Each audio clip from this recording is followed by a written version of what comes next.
Good evening, everyone, and welcome to the Common Anomaly podcast. I'm your host, Stuart James. Joining me today is Clayton James. On today's episode, the howl of the dire wolf and visits from Honey Pete. How's it going, Clayton? Good. Happy to be back. Excellent. We have a really good episode today. We have an interview with Shelby Wilson, but we're just going to cover a few other things first. First of all, I just want to apologize to the audience. I'm under the weather, and you as well. You have to share this tiny space with me, so I'm sorry. Whatever I've got, you're probably about to get it. Oh. So make sure you vitamin up. But I'm sorry if I sound a little froggy, and I might have to lean away to cough into my arm here once or twice through the show. Oh, and we've got a shout out too, don't we? Yeah.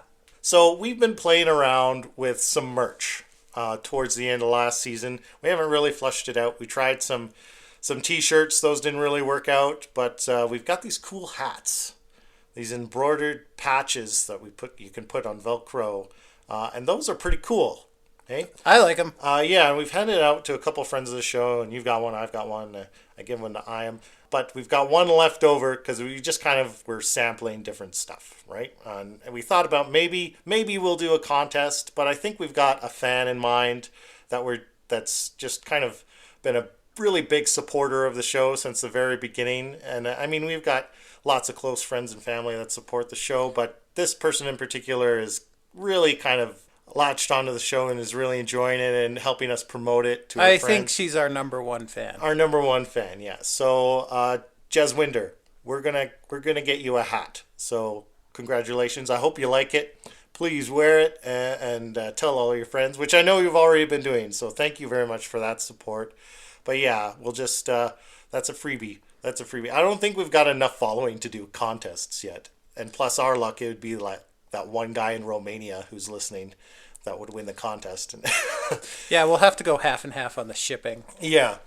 So yeah, Jez Winder, congratulations. And thanks so much for supporting the show. Let's skip the Amazon junk. Let's go right into direwolves. So earlier this week, there was a huge story that dropped in the news, and I just want to do maybe 10 minutes to cover this because it was kind of interesting. Did you see this story?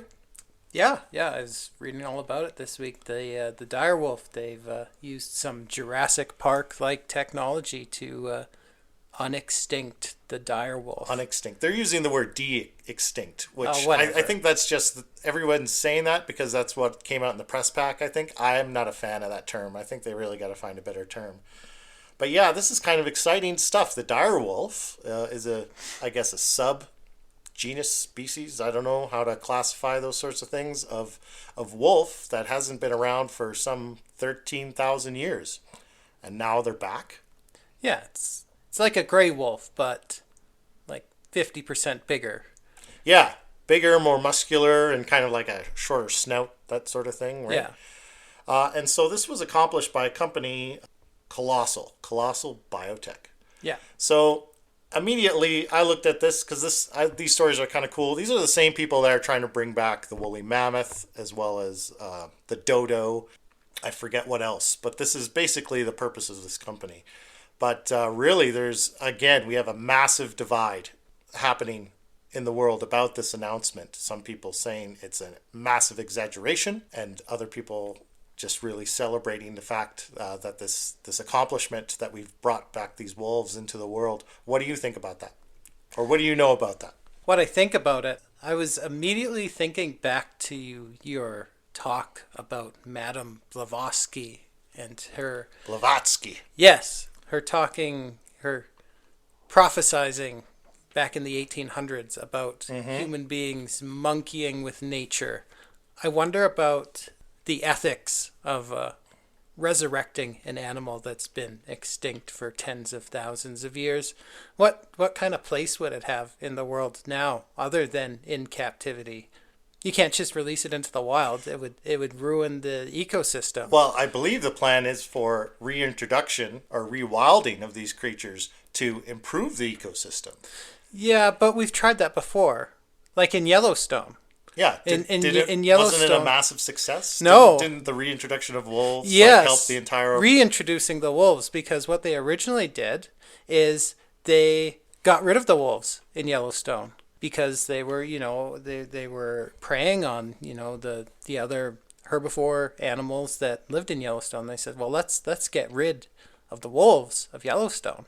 And what happened is all these prey species, deer and things of the like, basically gorged themselves on all the vegetation because there was no predator species to hunt them, and huge swaths of Yellowstone became barren out of our attempt to improve the ecosystem. To rebalance it. And we then, did the exact opposite. And then we had to do a U-turn on that, and there was this huge project later to reintroduce wolves to Yellowstone.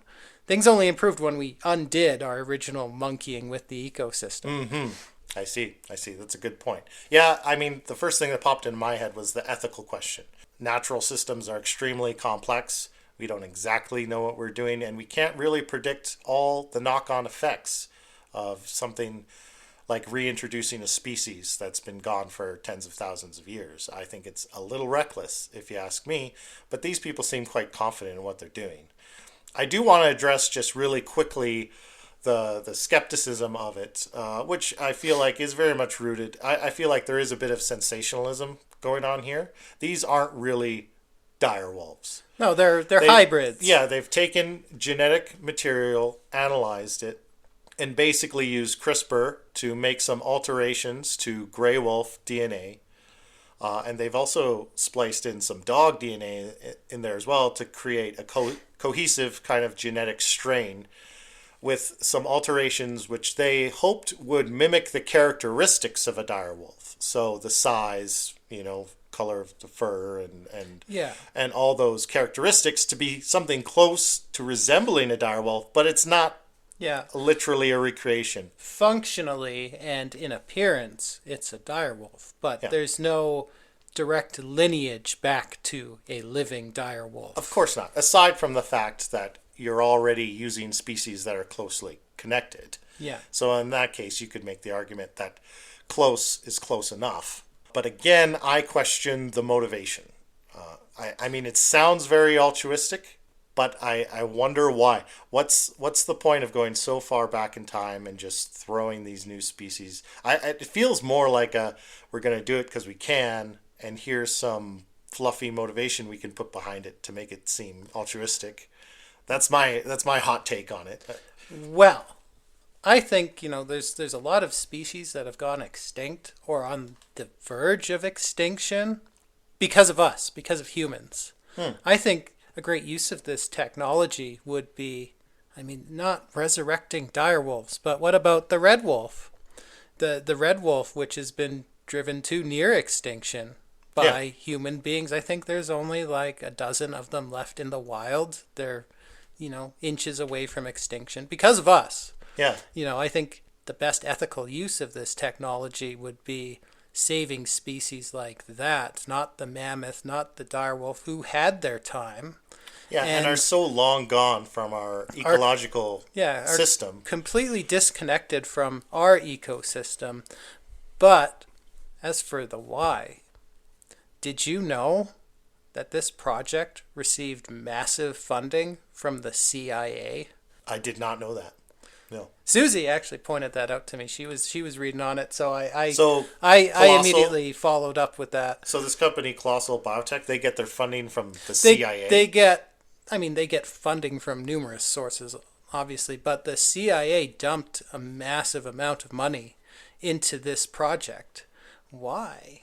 Yes, why would the CIA be interested in animal conservation? Or is that their interest at all? My immediate thought was I pictured someone at the CIA. Humanzees. In an office. Is this where we're going? Just someone in an office at the CIA saying, I just want some frickin' sharks with some frickin' laser beams attached to their heads.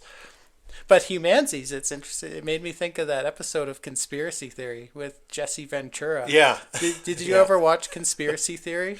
Yeah, just once or twice. It was fun just because Jesse's such a character. Yeah, he was doing this episode on, the U.S. military creating like super soldier hybrids, and he was talking to this guy who was describing these human chimpanzee hybrid super soldiers that the government was secretly trying to create. And he was saying, "Are you saying one of these humanzees could defeat me? The governor? A fighter? A Navy SEAL?" The guy's like, "Oh yeah, definitely." Oh, well, now that I think about it, a direwolf would probably be a pretty dangerous thing in, say, like the Russian taiga. I don't think they're very trainable, though. They're pretty averse to any humans. doggo is trainable. Come on. But what would be?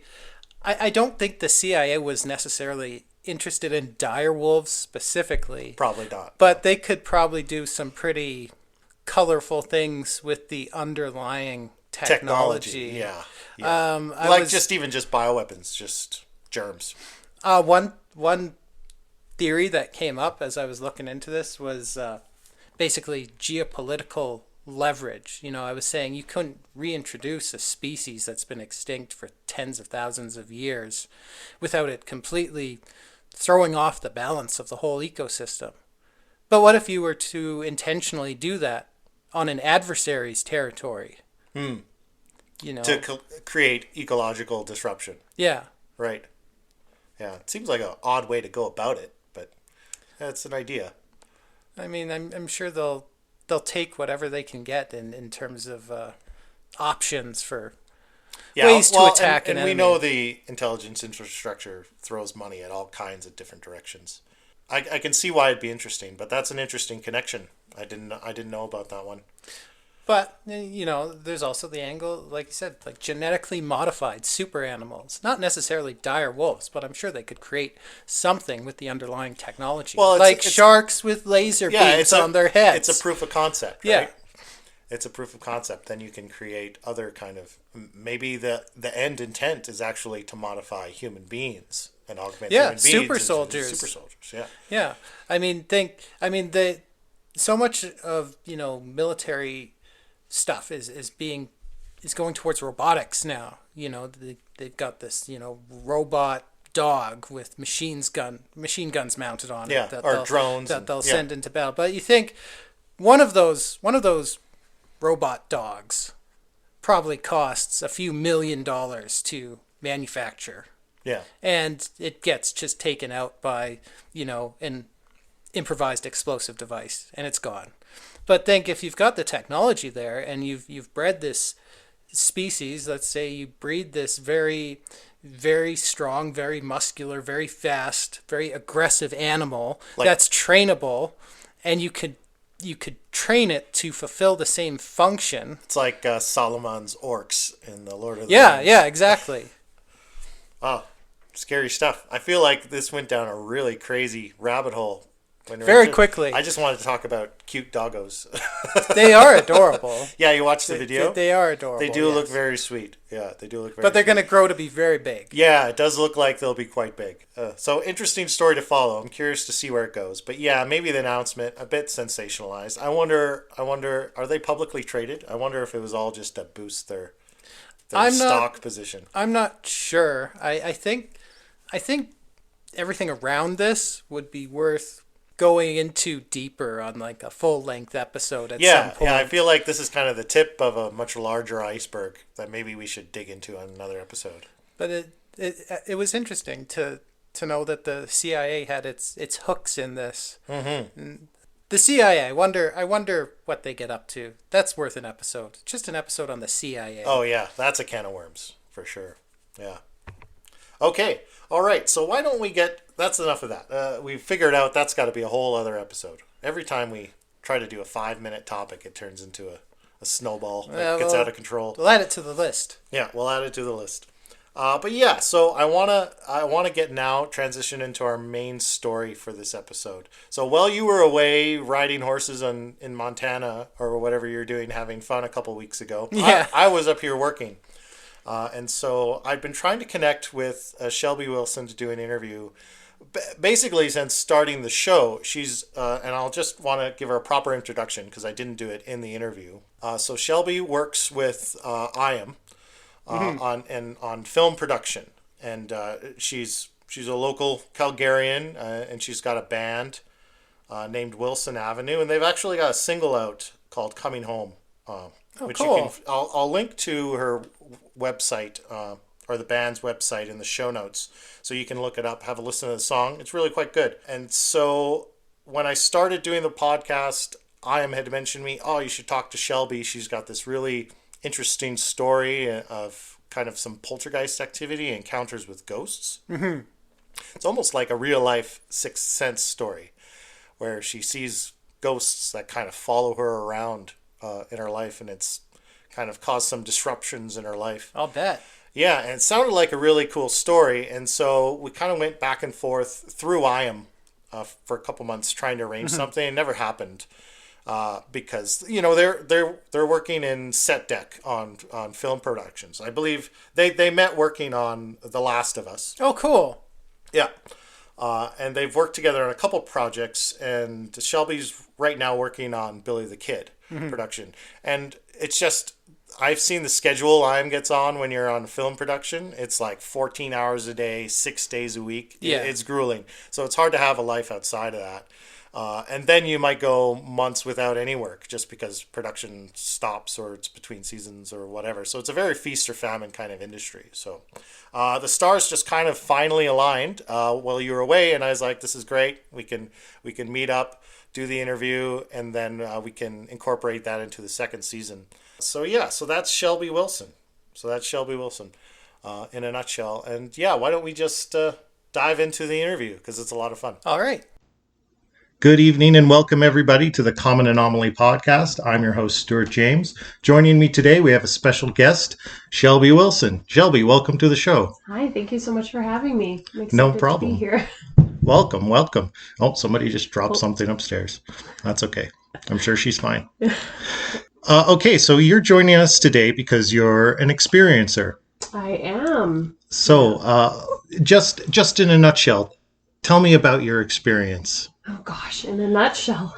Yeah, start with a nutshell. We'll start with a tiny package, and then we'll go into a lot of detail. Okay, well, in a nutshell, every now and again, I will have somebody standing over my bed, and when I wake up, he's there, and at first I thought I was dreaming, but now I know that I'm awake because I'll get up and I'll go to the bathroom and I'll walk right through him. So. Oh wow. Yeah. So like a shadow person, or? I mean, I have no idea kind of what it is, who he is, what the situation is, but it's a man, and he does wear a bowler hat, which I've kind of dove in before, and I know that's a thing. Yep. I just don't know what it means or who he is. But yeah, I mean, I guess he's shadowy. I don't know what his face looks like, but I know he's there. Okay, and so how did this begin? I mentioned something about a cruise ship. Yes, yeah. So I used to work on cruise ships. I was a singer in the band. I was lucky enough to have my own room, which not everybody on the cruise ships get. Only singers and like the officers really get our own room. And so it was a luxury, but also it was kind of scary when I was like by myself, and we have no windows in our room. So it is like pitch black. When you turn your light off, it's like dark as death in there. And I just remember one night, or I would take a lot of naps in the day too, so it could have been a nap, but I woke up and I can't remember if there was a little bit of light shining. It must have been, because they don't turn off the hall lights in the, obviously for safety reasons, in the room. So there was just a little like bit of light shining under the door. And I remember waking up and seeing this woman in my room, and I was panicked and I couldn't move. So I later kind of chalked it up to sleep paralysis, but it was a lady. She had, all I remember really is she had a patterned kind of 50s style dress. Like, it's so weird, but I just remember her waistline being very 50s snatched. And she was just there in my room, and it was really scary. That was like very terrifying, but I couldn't move and I couldn't get the phone off of the wall. And then I can't remember exactly how I got out of it, but I remember turning on the light and her being gone. But that was the first time I had ever opened my eyes in the night or in the nap and saw somebody Wow. there. Yeah, that's giving me goosebumps a Yeah. little bit. That's It was scary. so scary. So how long ago was this? That was in 2018. 2018. And was that your first experience? That was my, well, yeah, no, I guess not. Like, that's the thing with these sort of stories. It's like, then you start to like walk it back, and I've had other people kind of ask me like, have you ever seen anything like that before? And it's like, my instinct is to say no, but then I think about it back when I was a little kid, and I did used to see somebody in our house growing up. So I'm like, yes, I have, but not for so long that it's almost, those memories are so far away. Right. But I feel like I've had other, and again, I didn't know, especially the ship one. It really felt like a sleep paralysis kind of a thing. So I'm like, it's hard to say paranormal, but then when I start thinking about everything else that has happened, it starts to click in. So Right. I have had other experiences. Okay. Well, that's the funny thing about doing the show is people don't talk about this sort of thing Yeah. until you kind of open a door. Yes. And I find all the time, anytime I'm talking to someone saying, "Oh, I'm doing this podcast now," all of a Right. sudden everyone has a story, Yeah. right? Even people like you just said will say, "Oh no, nothing's ever happened to me," Right. and they think for a moment, and they go, "Actually, now that I think about it, But maybe this one weird thing Yeah. happened," So that's interesting. So it sounds like if your experiences are going back kind of way back into childhood now, Yeah. do you consider yourself a sensitive person or? I would say yes. Again, it was like something that I never, like, I always believed in ghosts and the paranormal and other things. Like, I was always open to it. My mom was as well, and she, I would say, was sensitive to it as well. But it was never like I also had that rational brain of like, okay, we can well, the door was open, so the breeze could have done that, or like trying to not second guess myself, but be as logical as possible about the instances that happen. But there are certain things that just, you can feel it, and it feels like it's not just the wind, or it's not just a dream or whatever. So yeah, I would say Absolutely. I am sensitive. Yeah. Okay. Just by chance, do you happen to recall the name of the ship? It was Carnival Cruise. Oh gosh, was it this? It was the Sensation. The Sensation. The Okay. Sensation. I'll have to look it up. I was Yeah. trying to do some research Okay. earlier this weekend Yeah. in preparation. Turns out every bloody ship is haunted. Oh yeah. So many Which people I die. guess makes sense, right? Yeah. So there are a lot of famous ones out there. We won't get into that. But yeah, it seems like it's a common thing. It is. Yeah. Is it hauntings. is. And so the other kind of tidbit that got me really interested that I mentioned when she was telling me about your encounter is that you believe maybe you picked up a hitchhiker. So is it this woman? Did this woman that you saw in your room, is she the one that followed you home, or what happened there? I think I have seen her before, but the main person that I see, I didn't see him on the ship. So if I picked her up, it would have been, or if I picked somebody up, it would have been her. And I think I have seen her before, because there was a time where I would see him. He has a name because I was so terrified of him. So we call him Honey Pete. Honey Pete. Honey Okay. Pete. My mom was just like, you know what? Like, because it was just really, sorry, can I swear? Yeah. Fucking up my life. Because I was just so scared every night. Right. It was brutal. Yeah. And so we had a little family meeting. And my mom was just like, we just have to call him something nice. Right. And then it won't be as scary. Right.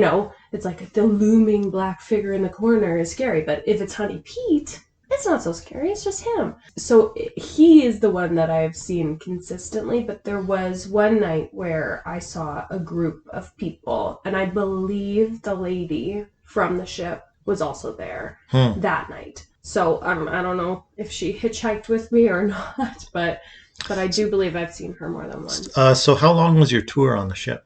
I was on there for 8 months. 8 months. And was that the one and only That was the one and only instance? time I saw her. Okay. Yeah. And then it just seemed like the activity followed you home. Yeah. Yeah, I think so. Yeah. And it's been going on ever since. So this is ongoing still today. Yeah. Yeah. Wow. I had, Okay. so we moved out of the house, and again, like my rational brain was like, did we have mold? What was going on in that house? Like, what was the situation? But just unfortunately, a month ago, in our new place that we moved to, I woke up one night and there was somebody in our room again. And I couldn't tell if it was Honey Pete or not. I didn't know who it was, and it wasn't scary. Again, I think after you see people in your room often, it's not as scary as it used to be. So it Right. wasn't a scary feeling, which was nice. And I just got up and went to the bathroom, came back, and they were gone. But it's not as consistent as it was in the old house, Okay. because that was like almost every night, Wow. which was So brutal. so now it still happens, but it seems like it's kind of normalized. It's not. Yeah. You're Yeah. not as fearful of it anymore. Yeah. It sounds very much like a medium would describe. Really? Yeah. Right. So maybe Right. maybe you are Oh gosh. sensitive. Maybe Yeah. you, But leave me alone now. If you're around, please let me sleep. yeah. Well, so has there been any other aspects to the activity other than just seeing them appear to you in your room at night? Has there been footsteps, voices, anything like that occurred? No, thank goodness, because I think that like the thing that is comforting is that they just stand there. They're not moving. They're not trying to come at me. They're not trying to come at Ben, my fiance. There was one, like when I was talking about that group of people, the one Hmm. kind of creepy thing was Honey Pete always used to just stand like at the bottom of our bed, or maybe a little bit more towards my side of the bed. Yep. But that one night when I saw them all, they were all on Ben's side of the bed, like leaning over him. And that was really scary. That was like, oh God, Right. what's happening now? What is this now? But the general, like, but that was like the one thing that they did differently that was kind of Right. freaky. Has Ben had any experiences? Has he seen them or? No, but Yeah. he's experienced me experiencing them. Like at first, when I was really scared of them, I would try to wake him up and I'd be screaming, being like, Ben, Ben, Ben, somebody's in the room. And he would wake up and throw the light on and get out of bed and look around. And of course, he wouldn't see them. And of course, when the light went on, they were gone. But he definitely, I don't think he's a believer. But he also, if you ask him, he's like, I don't know what it was. I don't know what she sees, but she sees something. Right. So yeah, he doesn't see them, and I don't just knowing him, I just don't think he's like open to that. Like I don't think he's had any experiences. Actually, that's not true. He had one weird encounter way back when he was young, and he was working at the Lanark Mill Hotel in like where is it? New Lanark, Scotland. Right. And that hotel is like notoriously haunted. And he had a weird experience with somebody whistling in the basement, Oh. which is a really creepy, good story. But other than that, he hasn't. It's not a day to day Right. like it is with me sometimes. Hmm. Okay. Well, it definitely makes sense. Certain locations where you do kind of hear Mm-hmm. where places that have a lot of history where Mm-hmm. things might congregate. You had a recent experience, perhaps at Heritage Park, Yeah. which I used to work at Heritage Oh, Park. did you really? So I'm guessing the Prince House. Yes, it Yeah, was. everyone talks about the Prince House. I Yeah. know, and that was the thing. I was almost like, oh, it's so cliche to have an experience at the Prince House because, it's like the most haunted place ever. That's not true, but it's very notoriously haunted. But yeah, I was standing over. I can't talk. I don't know how much I can talk about like what we were doing there, and the Why? like. Were you up to no good? What was going on? No, Did you break in late at night or something? no, I Yeah. wish. No, no, we were just filming there, and I can't say too much about like Ah, gotcha. It's you know what I production mean. related. Yes, Yeah. production related stuff. But we kept a few pieces that was original to the Prince House, and then the rest was professionally moved out before we took that location. And one of the pieces that was left, I was just kind of hovering over, adjusting some flowers or doing some little minor adjustments. And something or somebody, I thought it was one of the crew members, tugged on my hood and pulled me like whoop, like right back. And I immediately like looked at our locations PA and I was like, did you just tug on my hood? But he was like, I was looking at him the whole time it was happening. And he was, 10 feet in front of me. So obviously he was like, no. I was like, who was just in here? Who was in here? And he said, oh, well, Tom's around the kitchen. So maybe go ask him. So I ran over to the kitchen, which is down the hall and around the back or whatever. And I was like, did you pull on my hood? Just like, no, I would never do that to you. Like, Was there anything behind you? No, Anything nothing. I could have No, snagged on? that's what I, of course, thought Yeah. immediately. And then, of course, when you're in a place full of antiques, you're like, "Oh my god, what Yeah, what am I attached to? Am I going to pull a $10,000 clock off the wall or something?" So, of course, I immediately like look behind me. There was not. It's just the open room behind me, so it was nothing behind me because that was my first guess. And then I asked Tom, and he said, "Oh no, well, guys, he's notorious for doing that. Like that's a joke he always plays on people. Is he'll tug on their hood or whatever." So I was like, "Aha, that's who it must have been." So I ran out the front door, and I was like looking for him, and then he was at our kit truck, which was parked like down the block. And I ran over, and I was like, "Did you pull my hood?" And he was like, "What? No, I would never, again, I would never pull your hood. Like, you're not the person I would make that joke with." Yeah, it seems like kind of an odd prank, too. Yeah, just like exactly. yank. Yeah, Like, yank on me. yeah. And he was also like, a block away. So he was very, very confused. So yeah, that was my most recent experience. And it was actually really creepy. And I definitely freaked out the locations guy because he has to stay.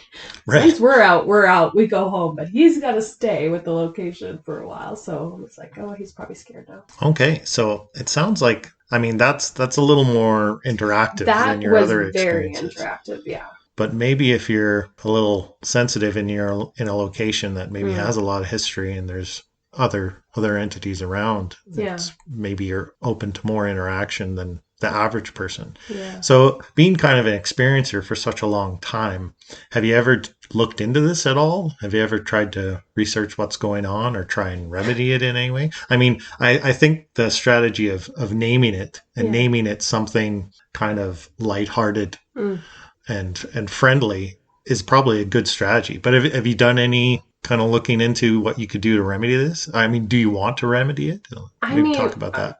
Yes, in a sense. I think, honestly, I'm so scared that it's going to be something bad, if that makes sense. Like, that's probably my biggest fear, that is having, like, a bad ghost or a bad, whatever, a demon or something. I don't even know enough about these things to, like, know what the bad ones are called, but I'm just so terrified that something like that would latch on to me or be in a house. Like, to live in a haunted house is the scariest idea to me, but then I also, wake up and see people in my room, and that's not too bad. So I feel like I haven't done research, because as soon as you type in, like, man with bowler hat standing over your bed, it's never good. No, it's never good. So I'm like, I just, like, don't want to be more scared than I already am. But if I could, learn more, I'd be open to it. And we had, this is so random, but me and my fiance, he's from Scotland, and we met on the cruise ship. He was the drummer in the band that I was singing in. Cool.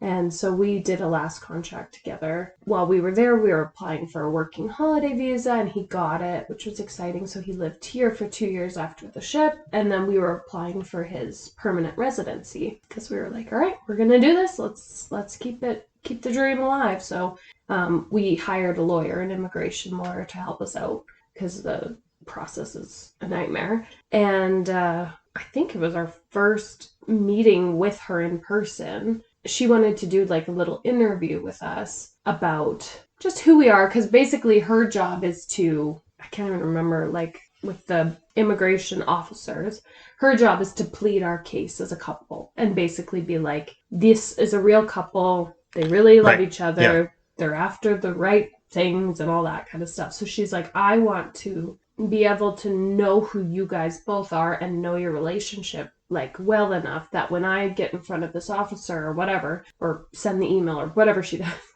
no idea actually how that all worked out, but it did. I want to be able to advocate for advocate and have those details and have those funny, small, real couple things. So anyway, she was interviewing us and was like, okay, so what's something, what's a quirk? What's a thing? What's something funny? Or, who snores? Who's the snorer? Who's the this? And I was like, well, neither of us snore, but he clacks his teeth. Like I'm going to do it for you right now in the mic because this is what I listen to every night. He'll go like this. Oh. All night. Interesting. Long. It's brutal. That's an odd habit. It is an odd and jarring habit. So he has a night guard now. Thank God. But so anyway, so I was like, well, no snoring, but he clacks his teeth. And then he says to her, he's like, yeah, well, at least I don't see dead people in my sleep. And she was kind of like... Bit of a toss-up. Yeah. I mean, they're quiet dead people, but... Yeah, exactly. At least they don't clack their teeth. Like, well, at least we got a win over there. And she just stopped the interview right away. And she was like, I'm sorry, what? And then, of course, I'm like, oh, great. Like, now I got to get into this. It's a thing. And oh, my God. She's going to think we're crazy or whatever. Yeah. And then she goes, all right, this is really weird.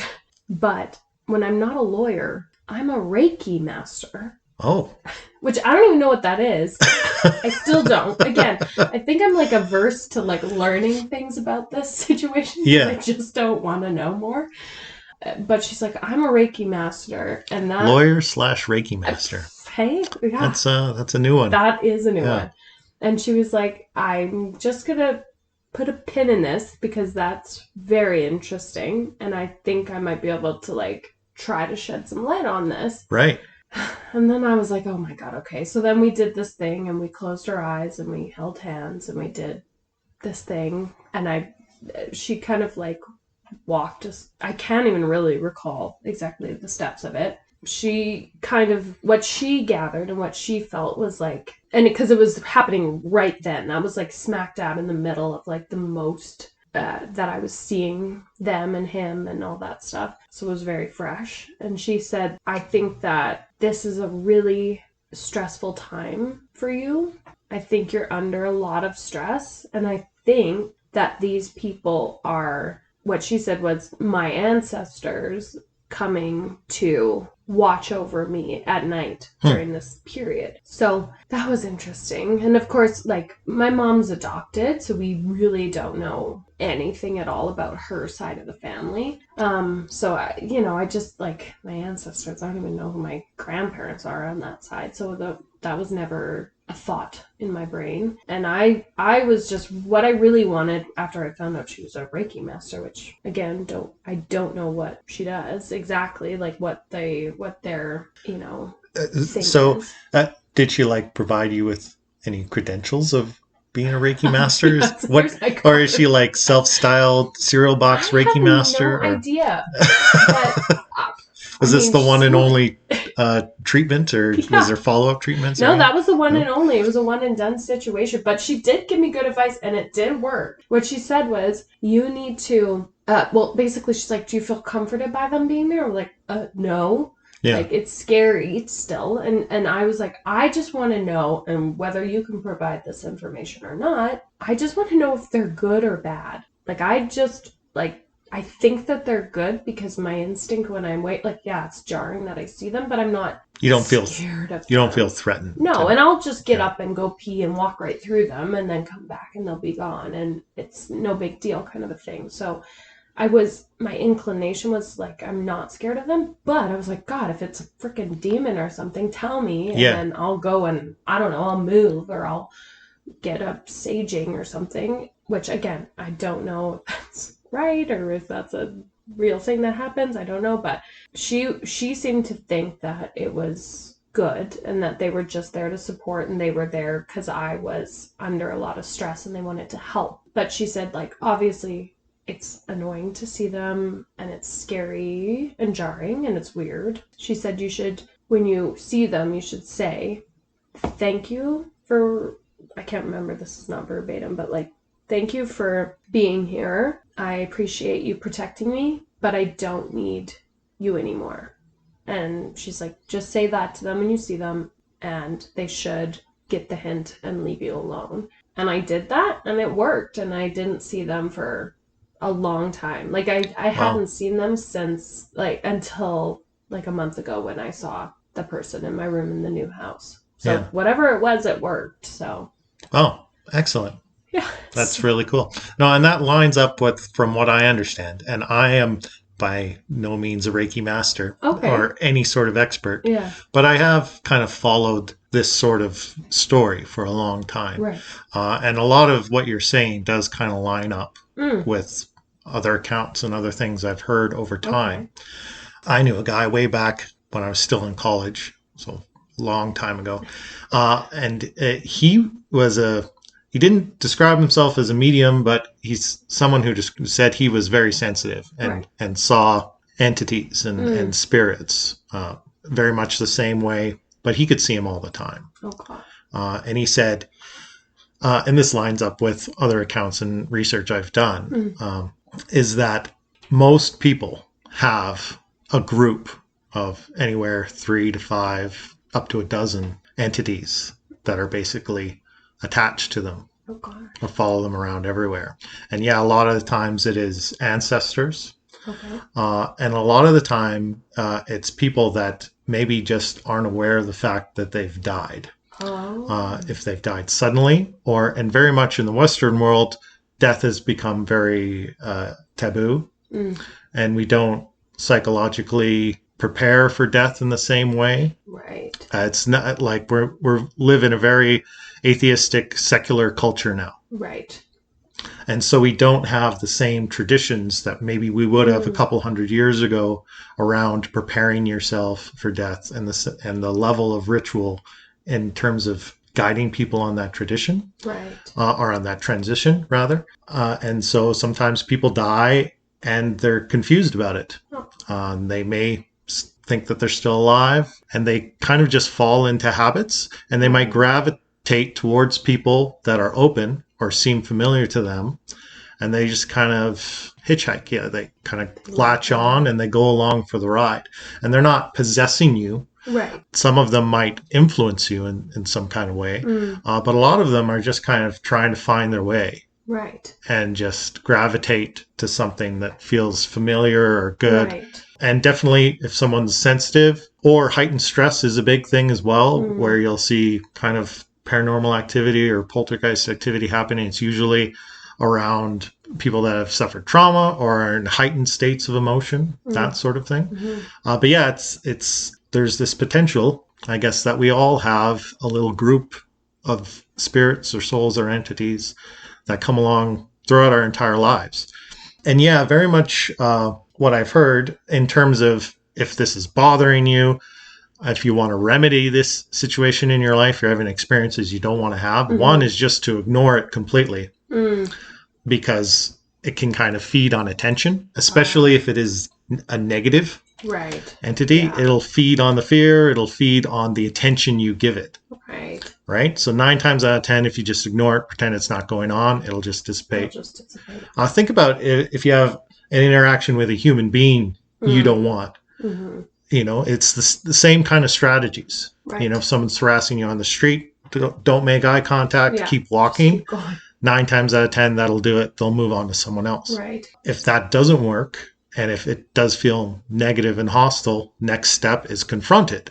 Very much like your Reiki master lawyer friend said, just confront it and say politely if you need to, but you're not welcome here. Thanks very much. Time for you to go. Right. 9 times out of 10, that'll do it. Right. Right? Just addressing the phenomenon directly. Right. If you're having escalation or more negative experiences beyond that, then that's when you want your old priest and your young priest, and that's my fear. I'm like, and the holy water. At what point do I need to get somebody else involved? Not my Reiki master, but like. Yeah, it sounds like it is pretty benign in your case, and it probably, maybe that's it. Maybe it's just your ancestors kind of keeping an eye and looking out, and maybe you're just sensitive to being able to see that, whereas most people aren't. Yeah, I never really thought about it like that in that sense of because the ancestor thing I kind of got, I was like, okay, yeah, I could see that. But even just the people kind of in that limbo state, like that's something I've never even considered or thought about, but I kind of like it does make sense, and it does kind of check some boxes in my mind a little bit about like, oh yeah, I guess they're kind of waiting in this weird like limbo land, not, and then they gravitate towards something that feels normal or feels like, oh, they can see me, so phew, I'm all good or whatever. Exactly. Yeah. That's so complicated. Here I am, just trying to not be complicated in my life, and then having this. But yeah, I don't know. Do you see things? Do you have that experience? No, I mean, IAM's had shadow person experiences now and again, not consistently, Right. but she's had a couple incidents through her life. Right. I've not experienced anything quite like that, but we've definitely had moments in the house, especially when we first moved in, of sometimes I've had that moment of feeling like there's maybe somebody else in the house, or if you're lying in bed, like you feel like someone came in the room and sat on the end of the bed, and you feel it like depress. I could have sworn we lost our dog towards the end of last year, and I could have sworn one morning I felt her jump up on the bed. Aw. Yeah. It could have just been in my mind. I could have been in that hypnagogic kind of halfway between sleep and awake, and a lot of funny stuff happens in that state. Yeah. I think that's kind of a window area where if you are sensitive, you tend to have more experiences because your brain waves are different, and you're perceiving things maybe a little differently than you normally would in waking life. Yeah. And so maybe that's what's going on with you a lot. If you're I think particularly sensitive, you're saying it's at night. Yes, always. And it is always in that state of like, I've just woken up out of something, boom, there they are. And, like that's always and that's why for so long I kind of wrote it off as like, it must be a dream. But then I'm like, well, but you're not awake when you're dreaming. And then I was like, oh, it could be sleep paralysis, but then I'm not paralyzed because I'm sitting up in my bed with my eyes open, and then I get up to go to the bathroom. So yeah, it does always happen in that state, except for that one in Heritage Park where I got like that was probably one of the most visceral ones. Just boom. That one's a little disturbing. Yeah. Yeah, that was feel freaky, like somebody reaches out and grabs your shoulder or something. That would freak me right out. Yeah, because I don't think, I'm like trying to recall, and I probably should have done that more before I came, but like I don't think I've had any like real physical, like boom, you see something like fly across the room, or like those huge moments. And it's sometimes hard when things are subtle to like, Yeah. Well, that's good. I mean, I don't think you want that activity. No, I don't think I do either. Right? So maybe that's good. Maybe your ancestors are looking out for you, and maybe they're preventing anything like that from going on, right? Yeah. So maybe they're like, we know this girl. Yeah. Sensitive. Protect her. That's right. So maybe it's nothing to be too worried about. Yeah. But really interesting stuff. Really cool story. Yeah. It's definitely, I mean, and it's still kind of ongoing, but it was really scary at first, and then it kind of got less scary, especially after we named him. Shout out Honey Pete, wherever you are. But it is one of those things that I'm like, I would love to take a deeper dive, but I think I'm too scared to know the real truth of it all. Well, and like you say, you don't necessarily want to encourage inviting more of it in, right? Because if you don't know for sure what you're dealing with, you don't know for sure. But it sounds like you've got a couple basic tools for how to remedy it. It's less and less disturbing in your life, and maybe you'll find that it'll normalize and kind of fade away on its own. So, yeah, we'll see. Yeah, we'll see. Yeah, you'll have to keep me updated. I will. 100%. Anything new happens, you can always come back. You bet. Absolutely, I will. Okay, well, I think we could probably wrap it up there. Do you have any final thoughts or any last shout outs or anything you want to plug or talk about? No, I think that's everything. I'm working on a really great music project right now, but I can't say much about it. So if I come back on and I've got more experiences, I'm sure I'll be able to plug it more at that point. But no, I've got everything out on the table, I think. Great. Well, thanks very much. Thanks for joining us today. My pleasure. Thanks for having me. Okay, thanks so much, Shelby. That was really great. Really fascinating interview, don't you think? Yeah, that was an experience. Yeah. So you just listened to it. I listened to it several times over, and I did refresh my memory because it was a good 3 weeks ago, Yeah, 3 or 4 weeks ago. But you just heard it this week. How do you think we did? I thought it was fascinating, and it definitely it reminds me so much of, other people I've met in my life who have had kind of these encounters with the supernatural, and just how much of it lined up, especially what you were saying about how, when you're having this experience, so often what it is it's, maybe a person that just doesn't even realize they're dead, and is just confused and is latching on to someone as it's just, something that's familiar. Yeah. I thought what you said about how every person has like maybe up to a dozen entities attached to them at all times. I found that a little unsettling. Absolutely. It's an unsettling thought. But I mean, and that can be a mixed bag. That could be, like we talked about, a group of ancestors that are looking out for your etheric form on another plane, or that could be, malicious influences, or it could be just confused entities that are drawn to something about the living. I don't know. Yeah. And I can relate to that. I've never seen a ghost in my life. I've had experiences similar to shadow people, sleep paralysis. I've had experiences like that. I've never actually, seen a ghost. But there have been times where I've almost felt a presence, and yeah, I do believe that some of these entities, maybe they're kind of just checking on you.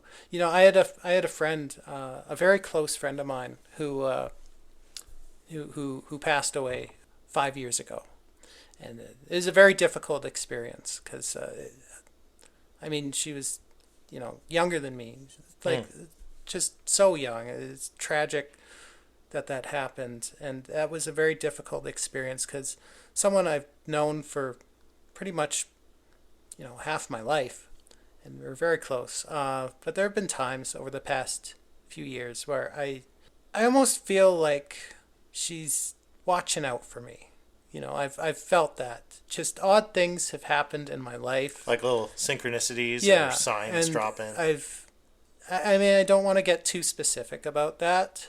It's a bit personal, but For sure. there's been times I've definitely felt that, like she's watching out for me. So, I appreciate that. I know she would be a fan of this show. She totally would be. That's great. I bet Yeah, she's a listener. I hope so. We need all the help we can get. Yeah. I had the thought after the fact. I regretted that you weren't able to be here for the interview. I feel like I needed your brain, to ask some better questions. I regret it after the fact. I felt like I thought it was really interesting, her story about naming the one male entity that she kept seeing, Honey Pete.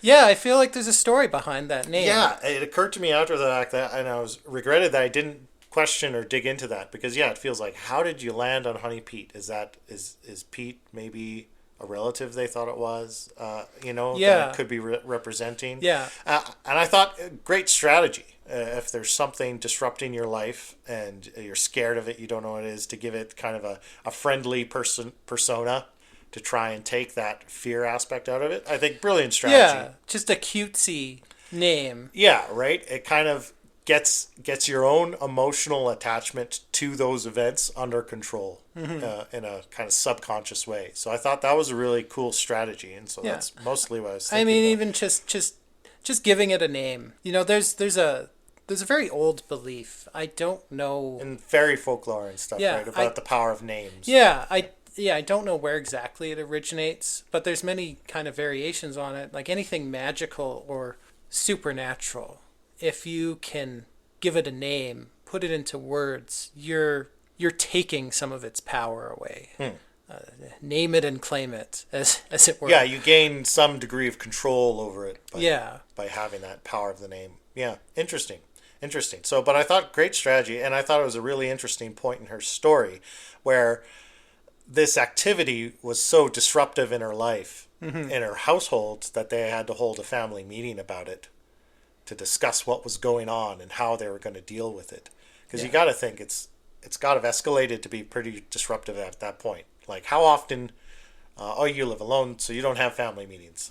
But when we I can tell you from my personal household, if we're having a family meeting, something serious is going on, right? If you've got to get everybody in one room to say we need to discuss this. I live alone now. I used to have roommates many years ago. I've lived alone for a long time, but I remember having roommates and sometimes being like, family meeting. We're having a family meeting right now. Yeah. The house just nearly burned down. We're having a meeting Yeah, about I bet it. it was you every time that called a family meeting, wasn't it? No. I did call that family meeting. Okay, the other thing post-interview that stuck out to me that I wanted to go back and look up was the ship she was on, the cruise ship, where she met her fiance and had experiences. The sensation. The sensation, yeah. So I went and looked it up. I searched high and low to find ghost stories about it. I could not. I also searched for ghost stories. You know, I went on GPT and used its deep research feature, and I was like, find me some tales of the paranormal about this specific cruise ship. And it thought about it for like half an hour. Yeah. It came up with nothing. Yeah. I found a lot of other ghost stories about other cruise ships and other ships in general that were pretty interesting. Actually, it sent me down this one rabbit hole for a whole evening while I was trying to look into this, and I really want to do some like maritime ghost stories. Oh, that'd be fun. Yeah, I really got interested in I found a couple really cool stories, but the one kind of really interesting. So the sensation was with the Carnival Cruise Line. It is now decommissioned and been scrapped back in 2020. But the interesting part of its history that I was able to dig up is that it was pressed into service during the 2005 Katrina disaster. Yeah.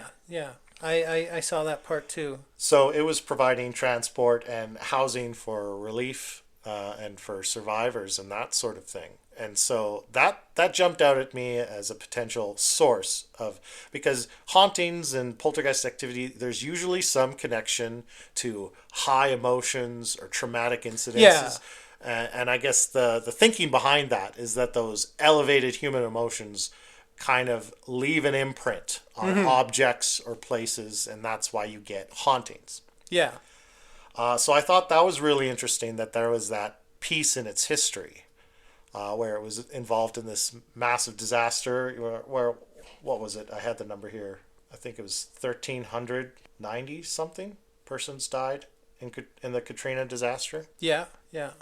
So that's a lot of people that might, be newly deceased, not know what's going on, and sticking around, be confused, latching onto places. Yeah.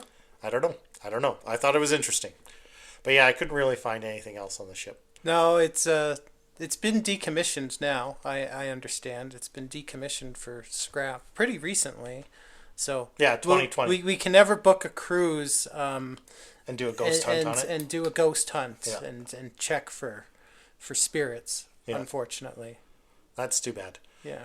But it did give us the idea of maybe doing another episode. Yeah. Hey, are we about to become professional ghost hunters? I've always wanted to put that on my resume. Paranormal investigator. Yeah, I think we should. The interview did kind of inspire us to say, we haven't really touched on ghost and haunting stuff. We do a lot of aliens, we do a lot of AI. Yeah. We've done some occult cryptids, stuff. a lot of occult stuff. Yeah, but hauntings, we've not really dug too deep into that. So I think we want to maybe put together a little road trip. Yeah. Learn how to be ghost hunters and check that off our bucket I've list. started researching locations. I got really excited about this. I started researching locations. I've got a short list. Yeah. We'll talk more about it later. And did you immediately go out and make an irrational purchase? I've started putting together some ghost hunting equipment. So I've got this little meter that scans for A PKG meter? something like that. But scans for, electromagnetic fields. I was scanning your house just before we started recording. I hate to tell you, but all your electrical outlets are haunted. Yeah, well, it makes sense. Your router is extremely haunted. Oh, I bet it would be. The rest of the house looks clean, though. Okay, great. Yeah, and so, okay, the one last thing I'll say about the interview before we wrap things up here. I don't even know where we're at for time. But I was just telling you before we were recording, as I was really kind of struck post-interview. You're doing an interview, you're very in the moment. We were just talking, having a good time. But after we had said our goodbyes, I was in the kitchen and I was, at the kitchen table editing the episode. And came downstairs and we were chatting about the interview. And I had a real moment of just being struck. I really believed her. Yeah. I really got an impression that she's like 100% genuine. This activity is really going on in her life. And it's like, we're doing a podcast. We're just trying to have fun and find entertaining stories to talk about. Mm-hmm. But this was a moment of like, oh, this is real. These are real life experiences for this person. Yeah, I definitely believed her too. So it really kind of impacted me after the fact. I don't know what else to say about that, but yeah, suddenly things got real. Things got real all of a sudden, yeah. So for that reason, I just want to thank Shelby again for coming on the show and being willing to talk so openly about your experiences. I know that's not easy for anyone. I mean, when I started the podcast, I was so nervous to do the first episode and talk about my own experiences on those first couple episodes. Yeah, it's a very vulnerable thing to do. Absolutely. So very much appreciate you coming on the show and sharing your story with us. And yeah, we'll leave links to her band in the show notes. She didn't want to plug. It sounds like maybe they've got some upcoming stuff. Right now they've just got one single out. Oh, cool. One single out on Spotify. But it sounds like maybe there's a bigger project in the works. She was kind of shy to announce it at this point in time. But if there is an update at some point, whatever it is, we'll include that in show notes in a future show. But yeah, go check her out on Spotify, follow her, and then you'll know when that news hits. So yeah, I think we can wrap it up there. All right then. All right, thanks for joining. I'm feeling good. Got to get another cup of tea in me. I can tell I'm beating this cold already. So next week we'll be back on top and you'll be sick. Oh, no. All right. Thanks for joining, everyone. Have a good night and we'll see you next week.